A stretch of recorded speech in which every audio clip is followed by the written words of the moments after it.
Dear Honorable Michael Wilson, the Chancellor, dear members of the Governing Council of the University of Toronto, distinguished members of the Platform Party, Class 2017 and their families, ladies and gentlemen, Assalamu alaikum.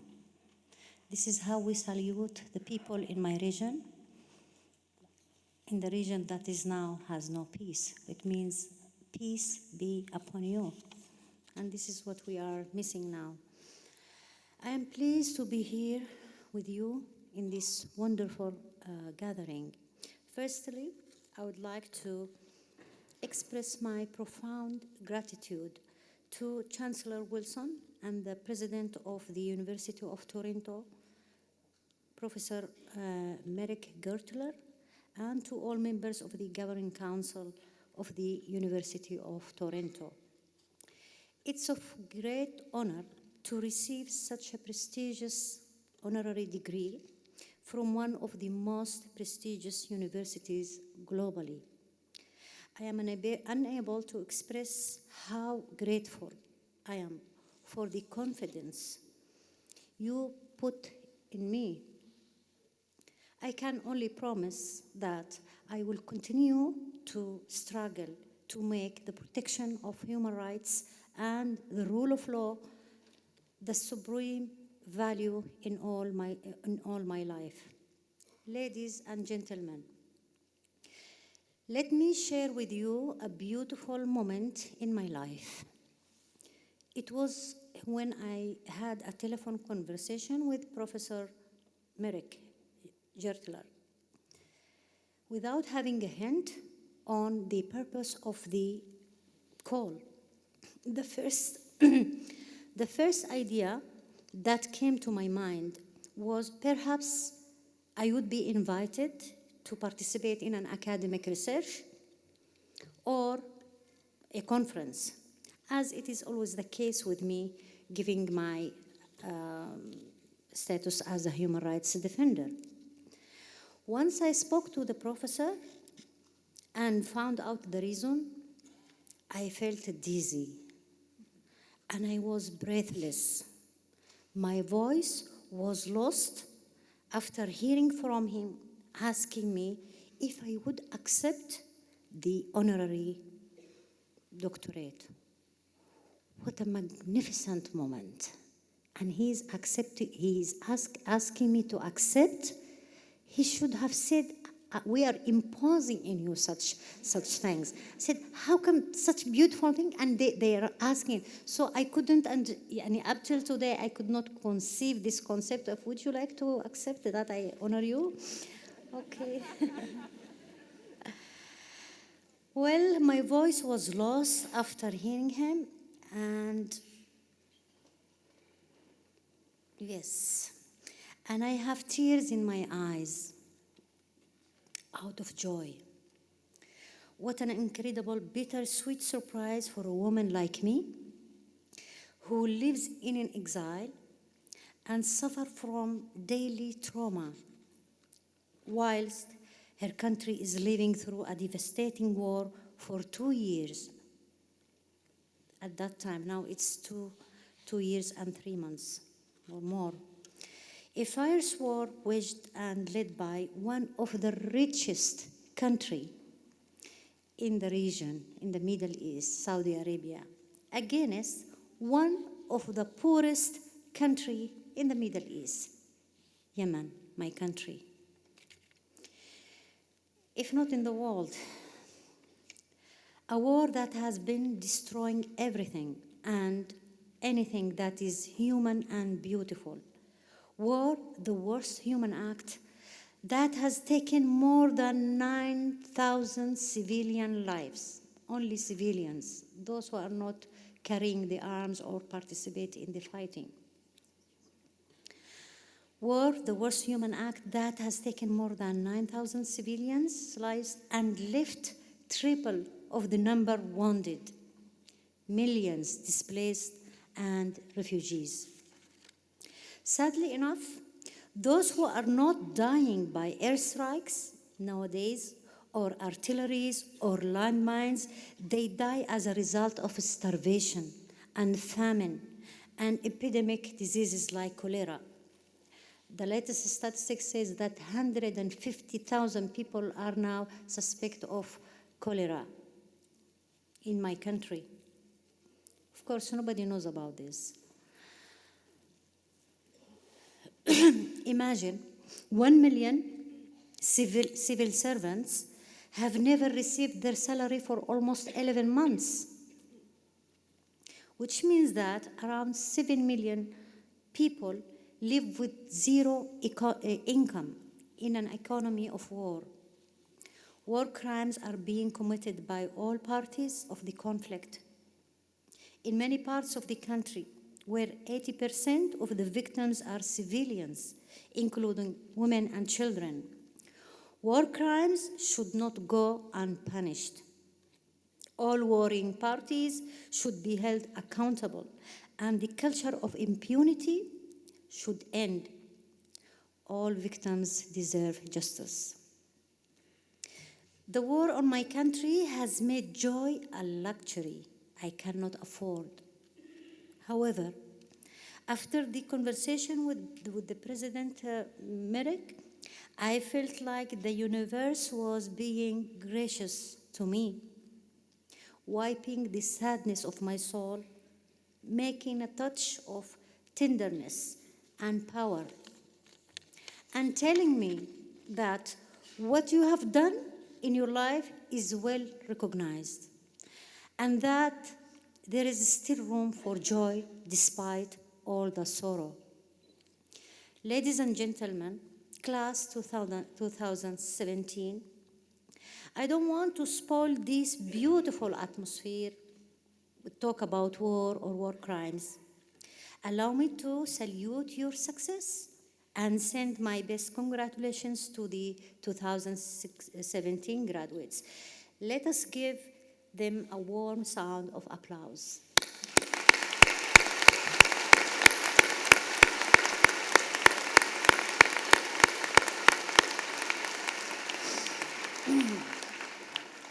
You deserve this moment.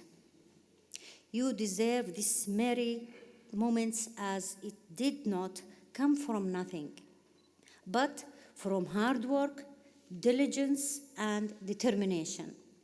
You have earned the right to sit here today in this hall and to receive your certificate and to share your happiness with your families and loved ones. This is a joyous moment in your life, but also the beginning of a new chapter in your lives. Everyone will seek to achieve their personal dreams.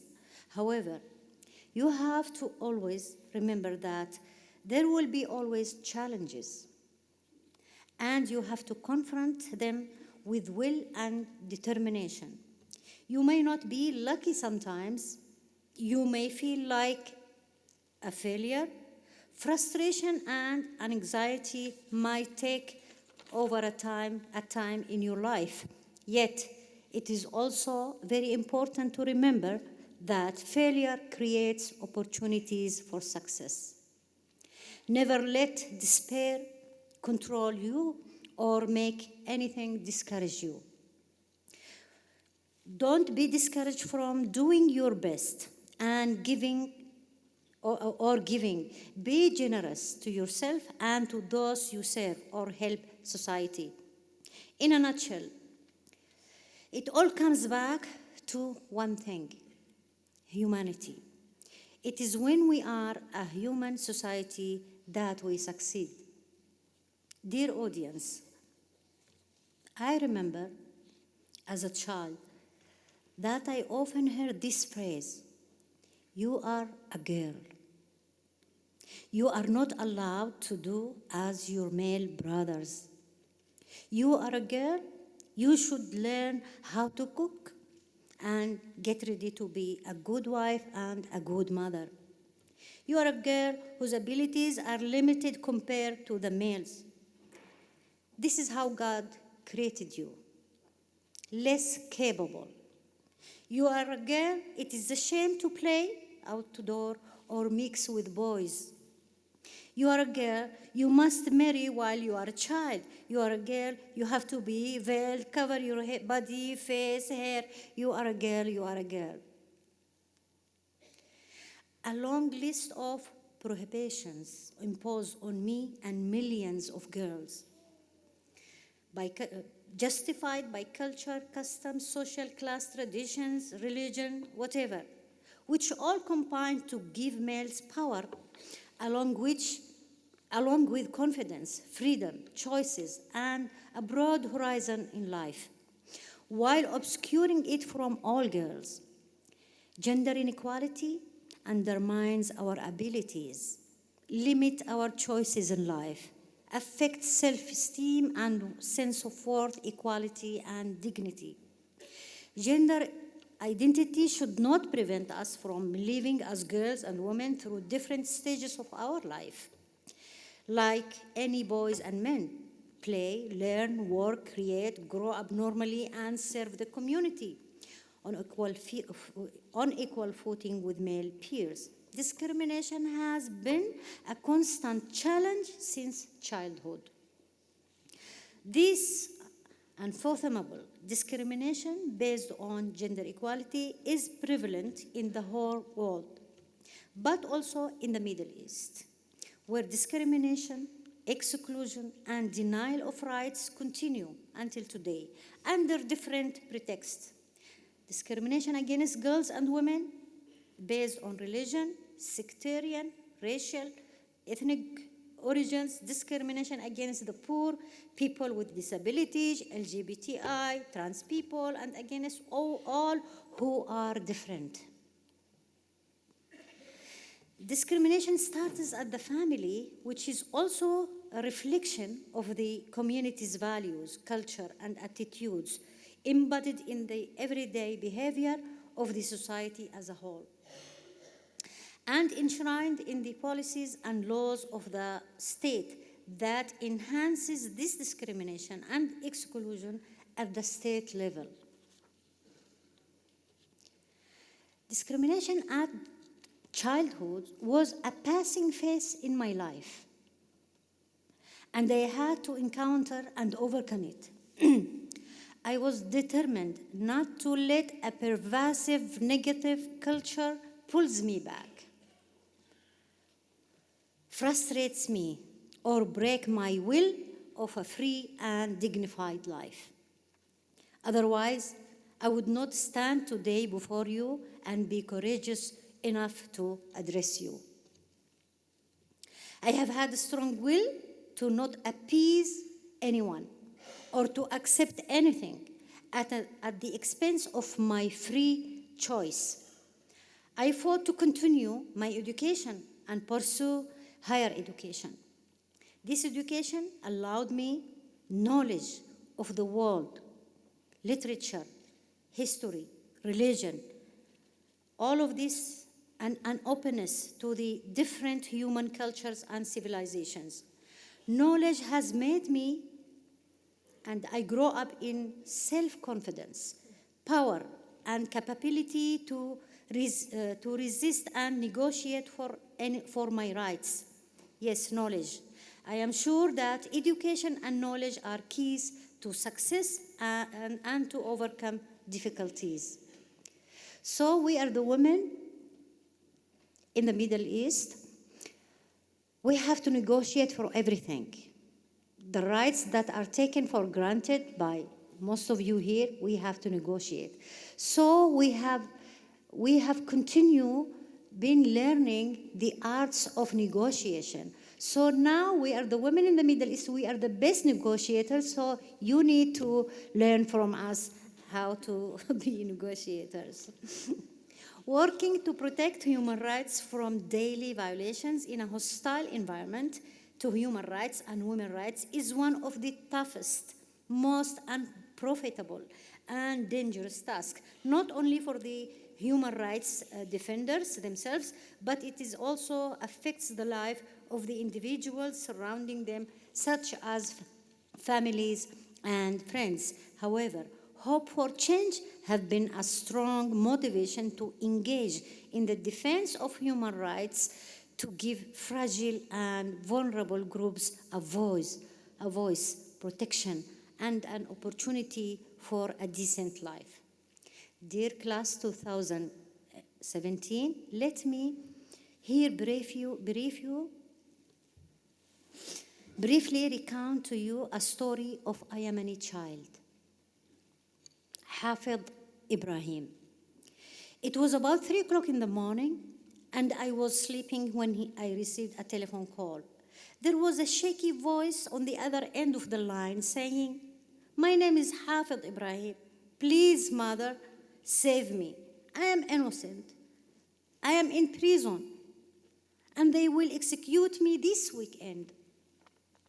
The voice would repeat the words, "I am innocent," and continues crying. That night, I could not go to sleep again with Hafid's sad and desperate voice calling out, "They will execute me. I am innocent." The next morning, I learned from Hafid's lawyer that Hafid had been in prison for 6 years on a charge of murder since he was at the age of 16. And that the crime occurred unintentionally during a fight on a piece of land.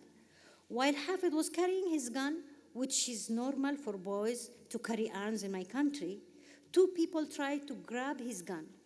Hafid ran and fell down on the ground. He was refusing to give his gun, and suddenly a bullet hit one of the 2 men in his arm. The same bullet settled in the other person's chest, who died on the spot. So, the death sentence was final from the Supreme Court after spending 6 years in prison, and the execution date was set at the end of the week. What can I do? It's just a matter of 2-3 days. How can I save this boy? So, as a director for Sisters Arab Forum for Human Rights, SAF, I made frantic contacts to prevent the execution for several reasons. First, Hafid was a minor at the time of the murder. Second, the murder was non-intentional. Third, that the judicial proceedings were not legally sound. So that at the very late stage, the only way to stop the execution was to obtain an order from the President of the state to postpone it in accordance with the Constitution. So we worked hard around the clock and ran against time. Finally, we succeeded to get a postponement order only 1 day ahead before the execution date. So the case was reopened, and we managed to save Hafid's life from the execution. Hafid's case is a telling story of hope and determination to challenge injustice. His story and other similar stories fill my memory of cruelty and injustice. That is the fate of the marginalized and fragile people, including children. For me, for the value of a human being is in their efforts and work to save and to improve the lives of others who are in need. Dear audience, today, my country, Yemen, and Syria, Libya, Iraq, Palestine, and South Sudan are living in wars for many years. The Middle East has become the hotbed of fire in the world. All this is due to the absence of democracy, the rule of law, good governance, lack of respect and protection of human rights, the spread of terrorist and non-state armed groups, exclusion, marginalization, and discrimination. The peoples of the region where I came from are suffering from wars, violence, daily killings, and displacement. Millions uprooted from their homes live in a state of insecurity and surrounded with random death at home. Another millions live in humiliation and abuse in the diaspora and refuge, while they search for protection and safe places under the sky. Unless the international community unite and join forces to restore peace through strict laws and policies to stop the arms trade industries and trade, change the discourse of hatred, xenophobia, and racism in which we speak of the other cultures and civilizations. Establish the value of tolerance, a culture of peace and acceptance of diversity. The spark of wars will not stop, and the fire will continue to expand, reaching those who are involved in feeding ongoing conflicts and violence, and fueling them with shameful silence and standing as spectators on the sideline of these human tragedies. Here, let me spread a call for peace. Let's be the voice of peace to make this world a safer and a better place for all. Dear class, 2017, before I finish, I would like to tell you that Hafid Ibrahim, the child that I spoke about, has obtained his freedom. When he obtained his freedom, he walked straight from the prison to travel to the capital Sana'a, 6 hours, to pay tribute and to thank the team of my organization. Hafid joined the Faculty of Law at Sana'a University and graduated. He began his career as a lawyer specializing in criminal law. He told me once, I will work to achieve justice and save people's life. The other thing is that despite my bachelor degree in political science and my master in development, 9 years ago, I joined the Faculty of Law so that I could have a thorough knowledge of legislations and legal procedures to manage SAF legal protection program with full confidence and competence. Given my age, at that age to go back to school and to study, that was really a story for me. However, I managed to do it. The program included a network of 17 lawyers who had worked to provide free legal assistance to survivors of human rights violations, including gender-based violence, domestic violence, rape, and child marriage. So in a 3-year program, SAF brought 221 cases to the courts and succeeded in achieving justice for at least 70% of the cases.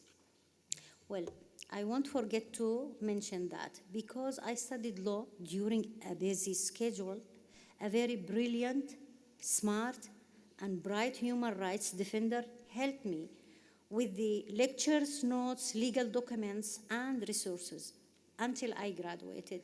That brilliant lawyer is Hafid Ibrahim. Thank you very much for your listening.